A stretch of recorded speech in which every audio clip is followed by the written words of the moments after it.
రబ్బాని తెలుగు కథలు. అందరికీ నమస్కారం. ఈరోజు మనం తెలుసుకోబోతున్న స్టోరీ పట్టుదల 2వ భాగం. ఇలా కళ్యాణి, సుప్రియ గురుకుల పాఠశాల ప్రవేశ పరీక్ష రాస్తారు. ఇలా కొన్ని రోజులు గడిచాక పరీక్ష ఫలితాలు వస్తాయి. అప్పుడు డాక్టర్ రామారావు కళ్యాణి, సుప్రియల వద్దకు వస్తాడు. అమ్మ, మీకో శుభవార్త చెప్తాను, ముందు మీరు స్వీట్స్ తీసుకోండి అంటూ స్వీట్స్ ఇస్తాడు. డాక్టర్ గారు, ఏంటండి ఆ శుభవార్త? మీ ఇద్దరికీ గురుకుల పాఠశాలలో సీటు వచ్చింది. అప్పుడు కళ్యాణి, సుప్రియ చాలా సంతోషిస్తారు. డాక్టర్ గారు, ఇదంతా మీ చలవే. మీ మేలు ఈ జన్మలో మర్చిపోలేము. నాదేముందమ్మా, మీరు కష్టపడి చదివారు. ఇలాగే మీరు కష్టపడి చదివి మీ అమ్మ కోరిక నెరవేర్చాలి. అమ్మా, మిమ్మల్ని వారం రోజుల తర్వాత గురుకుల పాఠశాలలో చేర్పిస్తాను. అలాగేనండి. మీరు ఈ డబ్బులు ఖర్చులకు ఉంచుకోండి అని చెప్పి డబ్బులు ఇచ్చి అక్కడి నుండి వెళ్తాడు. ఇలా జరుగుతుండగా ఒకరోజు కళ్యాణి, సుప్రియ తమ అమ్మా నాన్నల ఫోటో వద్దకు వచ్చి, అమ్మ, మీ ఇష్ట ప్రకారమే చదువుకుంటున్నాము. డాక్టర్ గారి దయ వల్ల మాకు గురుకుల పాఠశాలలో సీటు వచ్చింది. అమ్మ, మా చదువులు ఎటువంటి ఆటంకం లేకుండా కొనసాగాలని ఆశీర్వదించండి. అమ్మ, ఏ జన్మలో ఏ పాపం చేశామో ఈ జన్మలో మాకు చిన్నప్పుడే తల్లిదండ్రులు దూరమయ్యారు. ఇటువంటి పరిస్థితి ఏ పిల్లలకు రాకూడదమ్మా. ఇలా జరుగుతుండగా సుప్రియ ఎప్పుడూ ఏదో ఒక దిగులుతో ఉండటం గమనించిన కళ్యాణి సుప్రియతో, ఏంటమ్మా అలా ఉన్నావు? అక్క, అమ్మ గుర్తుకొచ్చింది. అమ్మ, మనకు వెనక ముందు ఎవరూ లేరు. మనం పట్టుదలతో చదివి మంచి ఉద్యోగం సంపాదించాలి. అప్పుడే మన అమ్మ ఆత్మకి శాంతి చేకూరుతుంది. కానీ ఇలా అధార్యపడకూడదు. పైన ఉన్న మన అమ్మ ఆశీర్వాదం మనకు ఎప్పుడూ ఉంటుంది అంటూ కళ్యాణి సుప్రియ కన్నీళ్లు తుడుస్తుంది. ఇలా కళ్యాణి సుప్రియను తీసుకొని పార్కులోకి వెళ్తుంది.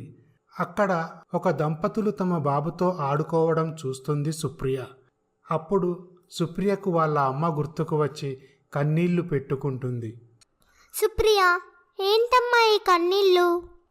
అక్క, అమ్మ గుర్తుకొచ్చింది. మన అమ్మా నాన్న ఉంటే మనం కూడా వాళ్ళతో ఆడుకునే వాళ్ళం.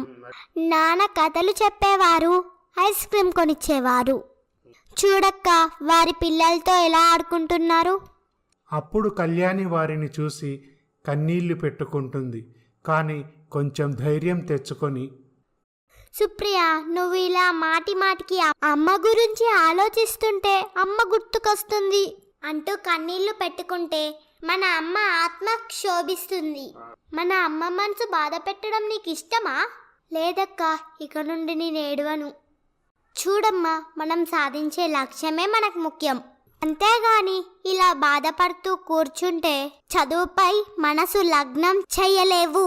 అక్క, నేను బాధపడను. ఇలా మరునాడు ఉదయం డాక్టర్ మాధవరావు కళ్యాణి, సుప్రియలను తీసుకొని గురుకుల పాఠశాలకు బయలుదేరుతాడు. ఇలా వారిని అక్కడ చేర్పిస్తాడు. చూడమ్మా, శ్రద్ధగా చదువుకోండి, నేను అప్పుడప్పుడు వస్తాను. అలాగేనండి. ఇలా కొన్ని సంవత్సరాలు గడిచాక కళ్యాణి ఇంటర్మీడియట్ చివరి పరీక్షలు రాస్తుంది. అలాగే సుప్రియ తన ఇంటర్మీడియట్ మొదటి సంవత్సరం పరీక్షలు రాస్తుంది. ఇలా కళ్యాణి గురుకుల పాఠశాలలో చదువు పూర్తి చేసుకుంటుంది. అమ్మా సుప్రియ, నా చదువు పూర్తయింది, నేను వెళ్తున్నాను. నువ్వు శ్రద్ధగా చదువుకో. అలాగే అక్కయ్య.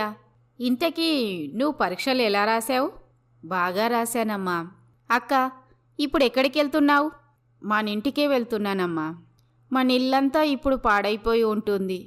నేను వెళ్ళి శుభ్రం చేస్తాలే. సుప్రియ, జాగ్రత్త, వస్తాను. ఇలా కళ్యాణి ఇంటికి బయలుదేరుతుంది. కళ్యాణి ఇంటికి వచ్చేసరికి ఇల్లంతా చిందరవందరగా ఉంటుంది. అప్పుడు కళ్యాణి ఇల్లంతా శుభ్రం చేస్తుంది. ఈ విషయం తెలుసుకున్న డాక్టర్ కళ్యాణి ఇంటికి వస్తాడు. డాక్టర్ గారు, బాగున్నారా?